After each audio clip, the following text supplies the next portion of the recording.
The juniper tree. Um, what I was going to say is I don't think I know this particular story, but I have a feeling it's going to have a lot of tropes that are familiar. That's the vibe I get from it. So we'll see how we go. So we're reading Grimm Tales by Philip Pullman, and today's story is The Juniper Tree.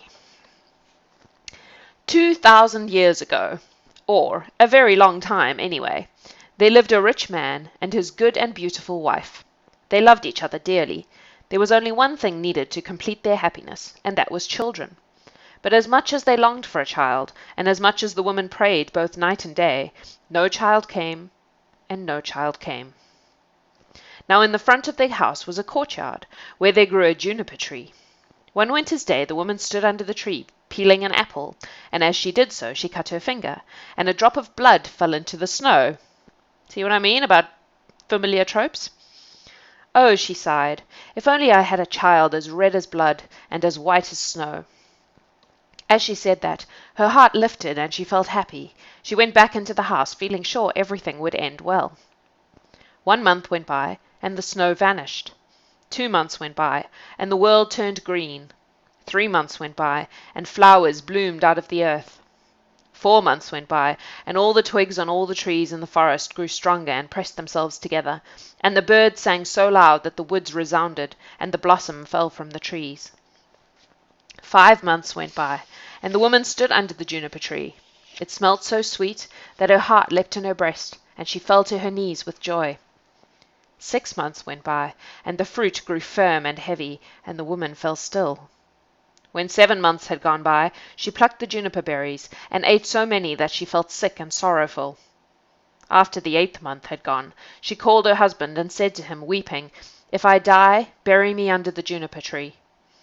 She felt comforted by his promise, and then 1 more month went by, and she had a child as red as blood and as white as snow. When she saw the baby, her heart could not contain her joy, and she died. Of joy, because of the baby she just had. Oh my God! Again with the bad parenting. Her husband buried her under the juniper tree, weeping bitterly. After a little time his first anguish ebbed away, and although he still wept, it was less bitterly than before.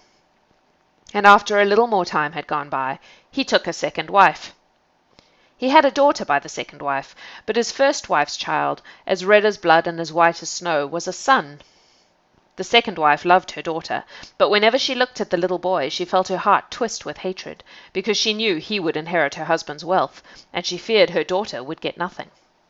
Seeing this, the devil got into her, and let her think of nothing else, and from then on she never left the little boy alone. She slapped him and cuffed him, she shouted at him and made him stand in the corner, until the poor child was so afraid he hardly dared come home from school, for there was nowhere he could find any peace. They have to do more than pray. That's true. One day the woman had gone into the pantry when her little daughter Marlenken came in after her and said, "Mamma, can I have an apple?" "Of course, my dear," said the woman, and gave her a fine red apple from the chest. This chest had a heavy lid with a sharp iron lock. "Mamma, can my brother have one too?" said Marlenken. Mention of the little boy made the woman angry, but she contained herself and said, "Yes, of course, when he comes home from school." Just then she happened to look out of the window and saw the little boy coming. It was as if the devil himself entered her head, because she seized the apple from the girl and said, "You're not going to have one before your brother."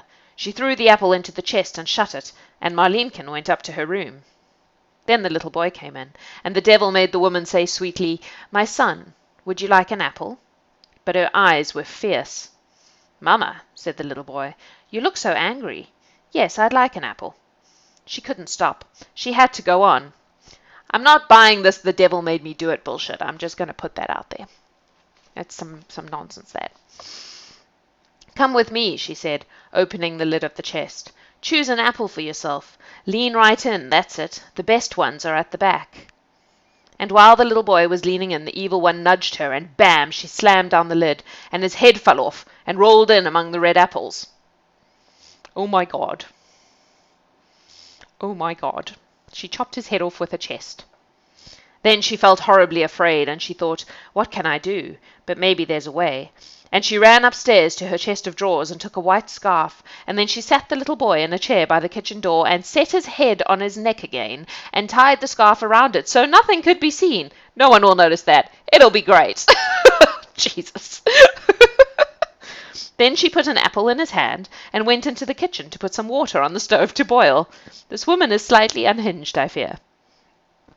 And Marlenkin came into the kitchen and said, Mamma, brother is sitting by the door, and he's got an apple in his hand, and his face is so white. I asked him to give me the apple, but he didn't answer me, and I was frightened. Well, you go back out there and speak to him again, said the mother, and if he won't answer you this time, smack his face. Oh, my God! She is framing her tiny daughter, who is not even old enough to go to school, for the murder of her brother. Bah! What the fuck? Jesus, this is like going to seriously scar this poor child for life. I'm not okay with this. So Marlenkin went to the little boy and said, Brother, give me the apple. But he sat still and said nothing, so she smacked his face and his head fell off. Can you imagine a small... That's really awful. Jeez. Poor Marlenkin was terrified. She screamed and ran to her mother and cried, Oh, mother, mother, I've knocked my brother's head off. She sobbed and cried, and nothing would comfort her. Oh, Marlenkin, you bad girl, said her mother. What have you done? But be quiet, hush. Don't say a word about it. It can't be helped. We won't tell anyone. We'll put him in the stew. They're going to eat the child. Holy shitballs, the story keeps getting worse. So she took the little boy and chopped him into pieces and put them in the pot. Marlenkin couldn't stop crying. You think? Poor child is traumatized. In fact, so many tears fell in the water that there was no need for salt. Presently the father came home and sat down at the table. He looked around and said, Where's my little boy? The woman put a large dish of stew on the table. Marlenkin was crying and crying helplessly. The father said again, Where's my son? Why isn't he here at the table? Oh, the woman said, he's gone away to visit his mother's great-uncle's family. He's going to stay with them for a while. But why? He didn't even say goodbye. He wanted to go. He said he was going to stay for 6 weeks. Don't worry, they'll look after him. Well, I'm upset about that, said the father. He shouldn't have gone like that without asking me. I'm sorry he's not here. He should have said goodbye. And he began to eat, and he said, Marlenkin, dear, why are you crying? Your brother will come back, don't worry. And he ate some more stew, and then he said, Wife, this is the best stew I've ever tasted. Fucking hell. It's delicious. Give me some more. You two aren't having any. I've got a feeling that this is all for me. And he ate the whole dish, every scrap, and threw the bones under the table. Fucking bloody hell balls, motherfucker, is what I have to say about this story.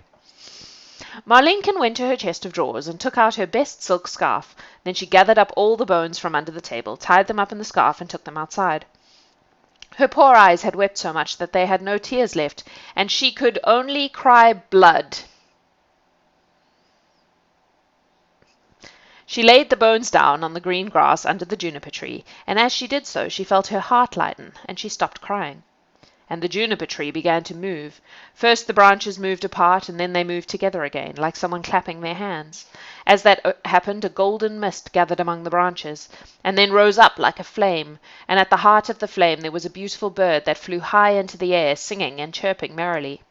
And when the bird was gone, the juniper tree was just as it had been before, but the scarf and the bones had vanished.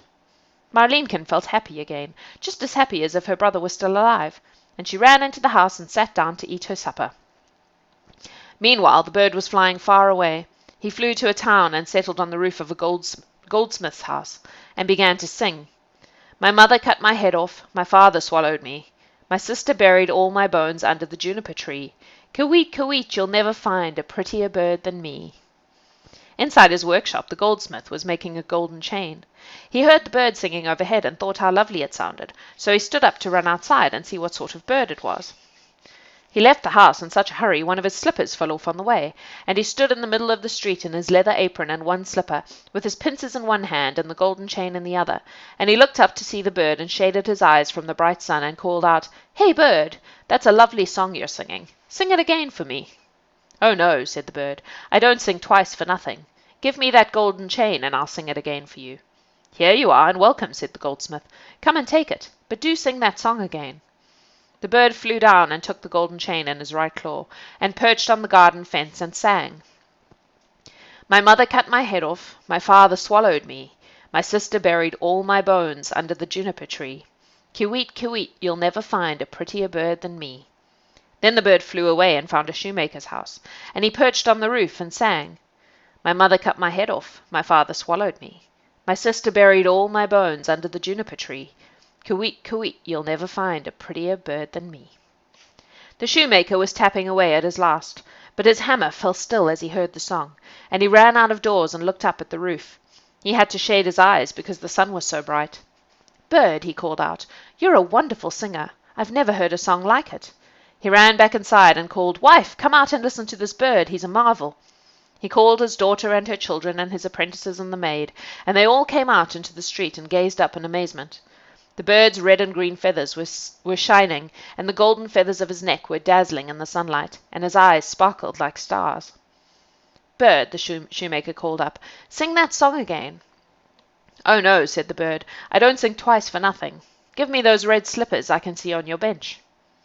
The wife ran into the shop and brought out the slippers, and the bird flew down and seized them in his left claw. Then he flew around their heads, singing. My mother cut my head off, my father swallowed me, my sister buried all my bones under the juniper tree. Kywiet, kywiet, you'll never find a prettier bird than me. Then he flew away out of the town and along the river, and in his right claw he had the golden chain, and in his left he had the slippers. He flew and he flew till he came to a mill, and the mill wheel was going clippity-clap, clippity-clap, clippity-clap. Outside the mill 20 apprentices were sitting down chiselling a new millstone. Hick-hack, hick-hack, hick-hack. And the mill went clippity-clap, clippity-clap, clippity-clap. The bird flew round and perched on a linden tree that stood in front of the mill, and began to sing. My mother cut my head off, and one of the apprentices stopped working and looked up. My father swallowed me. 2 more stopped working and listened. My sister buried all my bones. 4 of them stopped, under the juniper tree, and 8 put their chisels down. Kywiet, kywiet, you'll never find, and now 4 more looked all around, a prettier bird than me. Finally the last apprentice heard and dropped his chisel, and then all 20 burst into cheers and clapped and threw their hats in the air. Bird, cried the last apprentice, that's the best song I've ever heard, but I only heard the last line. Sing it again for me. Oh no, said the bird, I don't sing twice for nothing. Give me that millstone you're all working on, and I'll give you the song again. If it only belonged to me, you could have it like a shot, he said, but oh, come on, said the others. If he sings again, he can have it and welcome. So the 20 apprentices took a long beam and laid the end under the edge of the millstone and heaved it up. Heave up, heave up, heave up. The bird flew down and put his head through the hole in the middle, and wearing it like a collar, he flew back up to the tree and sang again. This is a really fucking strong bird. My mother cut my head off, my father swallowed me, my sister buried all my bones under the juniper tree. Kywiet, kywiet, you'll never find a prettier bird than me. When he'd finished the song, he spread his wings and flew up in the air. In his right claw he had the golden chain, in his left claw he had the shoes, and around his neck was the millstone. He flew and he flew all the way back to his father's house. Inside the house, father and mother and Marleenkin were sitting at the table. Father said, You know, I feel happy for some reason. I feel better than I've done for days. It's all very well for you, said the wife. I don't feel well at all. I feel as if a bad storm were coming. As for Marleenkin, she just sat and wept. At that moment the bird arrived. He flew around the house and settled on the roof, and as he did that father said, No, I don't think I've ever felt so well. The sun's shining outside, and I feel as if I'm going to see an old friend. Well, I feel terrible, said the woman. I don't know what's the matter with me. I feel cold and hot all over. My teeth are chattering, and my veins are filled with fire. She tore open her bodice with trembling hands. Marleenkin sat in the corner weeping and weeping so much that her handkerchief was soaked right through. Then the bird left the roof and flew to the juniper tree, where they could all see him, and he sang, My mother cut my head off. The mother pressed her hands over her ears and squeezed her eyes tight shut. There was a roaring in her head, and behind her eyelids lightning burned and flashed. My father swallowed me. Wife, look at this, cried the man. You've never seen such a lovely bird. He's singing like an angel, and the sun's shining so warmly, and the air smells like cinnamon. My sister buried all my bones. Marlenkin laid her head on her knees, sobbing and crying, but the father said, I'm going out. I've got to see this bird close to.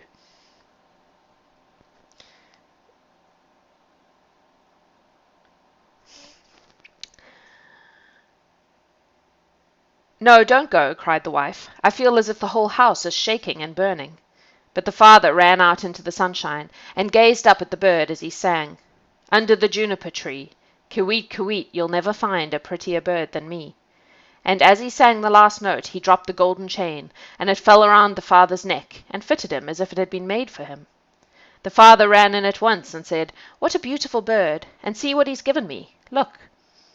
The woman was too terrified to look. She fell down on the floor, and her cap fell off her head, and rolled away into the corner. Then the bird sang once more, My mother cut my head off. No, I can't bear it. I wish I were 1,000 feet under the ground, so I wouldn't have to hear that song. My father swallowed me. And the wife fell down again as if she'd been stunned, and her fingernails were scratching at the floor. My sister buried all my bones, and Marlenkin wiped her eyes and got up. I'll go and see if the bird will give me something, she said, and ran outside, under the juniper tree. As he said that, the bird threw down the little red shoes. Kywiet, kywiet, you'll never find a prettier bird than me. Marlenkin put on the shoes and found they fitted her perfectly. She was delighted, and she danced and skipped into the house and said, Oh, what a beautiful bird! I was so sad when I went out, and see what he's given me. Mamma, look at these lovely shoes. No, no, cried the woman. She jumped to her feet, and her hair stood out all around her head like flames of fire. I can't stand any more. I feel as if the world were coming to an end. I can't stand it. And she ran out of the door and out onto the grass, and bam! The bird dropped the millstone on her head, and she was crushed to death. The father and Marlenkin heard the crash and ran out. Smoke and flames and fire were rising from the spot, and then came a breath of wind and cleared them all away. And when they were gone, there was little brother standing there. All he had to do was kill her right back, right? And he took his father by one hand and Marlenkin by the other, and all three of them were very happy. And so they went inside their house and sat down at the table and ate their supper. I feel like there's going to be a lot of PTSD in this family. I'm just saying.